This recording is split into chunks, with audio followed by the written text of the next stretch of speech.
સુરત દક્ષિણ ગુજરાતમાં ઉચ્ચ શિક્ષણના નામે ચાલી રહેલા બોગસ સ્ટડી સેન્ટરો સામે કાર્યવાહી કરાશે તેમ વીએનએસજીયુ દ્વારા જાહેર કરાયું છે. વીએનએસજીયુ દ્વારા બહાર પાડવામાં આવેલી ગંભીર જાહેર ચેતવણી બાદ સમગ્ર શિક્ષણ ક્ષેત્રમાં ખળભળાટ મચી ગયો છે.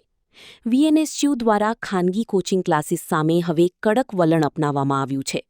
કોચિંગ ક્લાસમાંથી કોલેજ સુધીનો ગેરકાયદે ખેલ કરાતો હોવાની માહિતી વચ્ચે બોગસ સ્ટડી સેન્ટર પર કાર્યવાહી થશે અને એનઓસી તથા સરકારની મંજૂરી વગર ચાલી રહેલા કોર્સથી હજારો વિદ્યાર્થીઓનું ભવિષ્ય જોખમમાં મુકાયું હોય, જેથી વીએનએસજીયુની કડક ચેતવણી બાદ શિક્ષણ માફિયાઓમાં દોડધામ મચી ગઈ છે.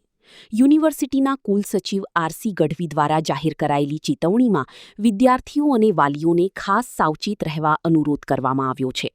અને વાપી, વલસાડ, ડાંગ, નવસારી, સુરત, ભરૂચ અને નર્મદા જિલ્લામાં માત્ર અધિકૃત અને માન્યતા પ્રાપ્ત કોલેજોમાં જ પ્રવેશ લેવા માટે અપીલ કરવામાં આવી છે.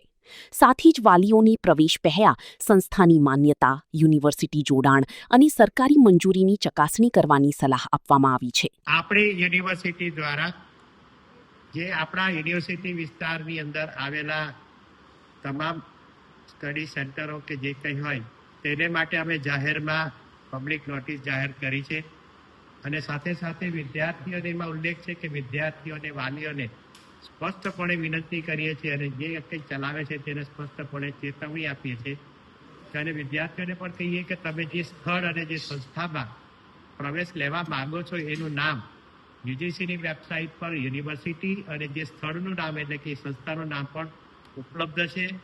એ ન હોય તો એવી કોઈ પણ પ્રકારની એકેડેમી કે એની અંદર પ્રવેશ ન લેવા સ્પષ્ટપણે વિનંતી, જે તમારા ભવિષ્ય માટે ખૂબ જ નુકસાનકારક છે. અને આ પ્રકારની જે લોકો એકેડેમીઓ ચલાવે છે તેને સ્પષ્ટ વિનંતી કે તેના વાલીઓને અને અમારા જેટલી પણ એફિલિએટેડ કોલેજો છે એને પણ આના દ્વારા જાણ કરવામાં આવી છે કે તમારા વિસ્તારની અંદર